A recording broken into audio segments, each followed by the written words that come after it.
Okay, let's just jump right in. Forget what you might think about academic research for a second. Right. Picture this. A woman, she's alone in a house, New Orleans. She's intentionally lying there hungry, her navel pressed to a snakeskin, Wow. fasting for 3 whole days and nights, pushing her body, her mind, to the absolute limit, seeing visions. And this is real, not a story. Exactly. This was a real hoodoo initiation she went through. And the reason, well, to earn trust, to really dig deep, past all the surface stuff. To get the real stories. Yeah, to understand it from the inside, something others just dismissed as, like, superstition. This was Zora Neale Hurston. That image, it's pretty startling, isn't it? That level of commitment. It is. It tells you right away Zora wasn't just, playing around. Not at all. She wasn't simply observing, she was living it. And that willingness to go that far just for knowledge, that's what makes her work so incredibly unique. Absolutely. Zora Neale Hurston, yeah, we know her as a celebrated writer, a key figure in the Harlem Renaissance. Yeah. But she was also this relentless seeker of truth. Someone who just crossed boundaries constantly. She didn't just write about worlds. She physically stepped into them. That's a great way to put it. And today, that's what we're doing. A deep dive into one of her most amazing journeys. Her exploration into Caribbean voodoo based on these fascinating sources you've brought. Yeah, and our goal here really is to unpack the key insights from this material. What does it really tell us about Zora's methods, which were, let's face it, pretty unconventional? Definitely. What surprising things did she find? And importantly, what were the huge challenges she faced doing this kind of work? Right. Ultimately, we want to get at why this was so groundbreaking at the time, and honestly, why it still resonates so strongly today. So let's set the stage a bit. Zora, born 1891, grew up in Eatonville, Florida. Which is key context, as you said. Absolutely key. The first all-black incorporated town in the U.S. You have to think about what that background gives her, perspective-wise. A unique viewpoint from the start. Yeah. She's a black woman in an academic and literary world that was overwhelmingly white and male. Facing barrier after barrier. Constantly. And pursuing truths that, let's be honest, sometimes made people really uncomfortable. Even people within her own community sometimes. Right. She was always kind of pushing against the current, wasn't she? Always. And that commitment you mentioned earlier, that absolute dedication, the sources really hammer this home. Going back to that New Orleans initiation. Yeah, the snakeskin, the fasting. Enduring hallucinations, what she called psychic visions. Yeah. This wasn't some kind of, academic tourism. No way. She risked being ridiculed, maybe isolated, even actual physical harm, because she fundamentally understood that real understanding, true insight, came from being inside the culture. Not just looking through a window. Exactly. Not just peering in. Which makes her 1936 journey to Haiti just... Yeah. Well, incredible. It really was. The sources do a great job contrasting her approach with how most Westerners viewed voodoo then. Oh, yeah. Usually as this dark, sinister spectacle, right? Something scary or just bizarre. Totally.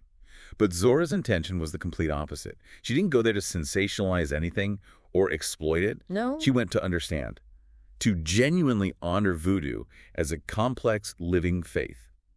Something born from the incredible resilience of the African diaspora. And the way she did it, that's the real key insight here, I think. How so? Well, she didn't just, interview people from a distance. She actually sought to become an initiate herself. Right. She went all in. The material really highlights her deep immersion, participating in these intense rituals, spending hours learning sacred songs, complex dances, painstakingly memorizing the vives. Those intricate mystical symbols for the Loa, the spirits central to voodoo. Wow. That takes dedication.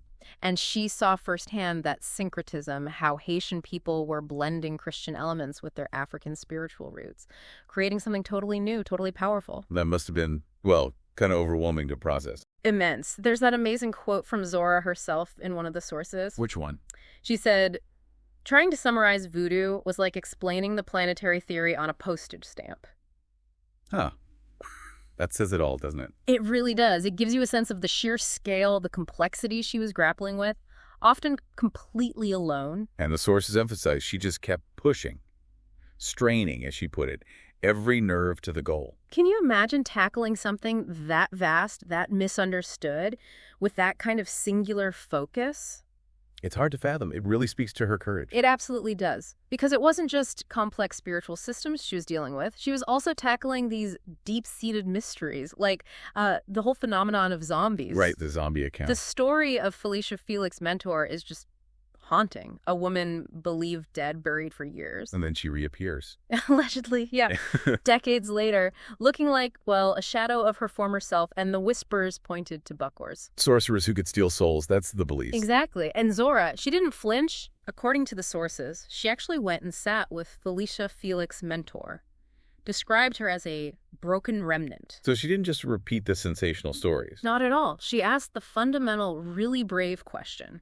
What is the truth about zombies? Wow. Her approach wasn't rooted in fear or mockery, which was so common. It was driven by empathy and this deep, genuine sense of wonder. She was trying to shift the narrative then, away from the sort of grotesque Western stereotype. Precisely. Towards understanding the lived experience, the beliefs that underpin these stories. Now, going after truths like these, especially ones that challenged Western views, and maybe even some views within her own community, that must have stirred things up. Oh, absolutely. It generated controversy. Zora insisted on the dignity and the complexity of voodoo. Which directly countered all the sensationalism. Right. And some critics, both white and black, felt she was, I don't know, romanticizing what they saw as primitive practices. Or maybe revealing secrets.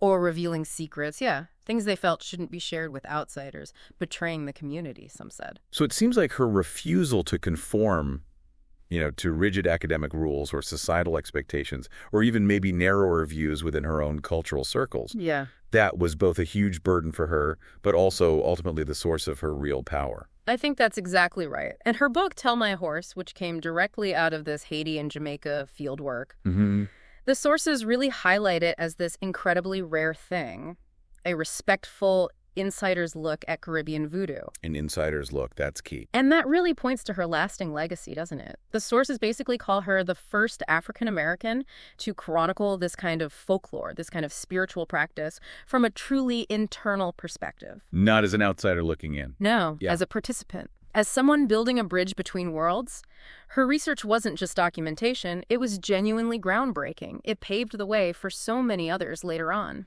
To explore and share marginalized stories with, authenticity, with dignity. Exactly. What she showed us really is that these stories the mainstream often dismisses or misunderstands. They aren't just oddities. No. They are, as one source puts it beautifully, the beating heart of humanity. That's powerful. They remind us that dignity thrives in unexpected places, and that truth, the messy, complicated, lived truth, is always richer, always more surprising than any simple story we could invent. So let's bring this back to you listening right now.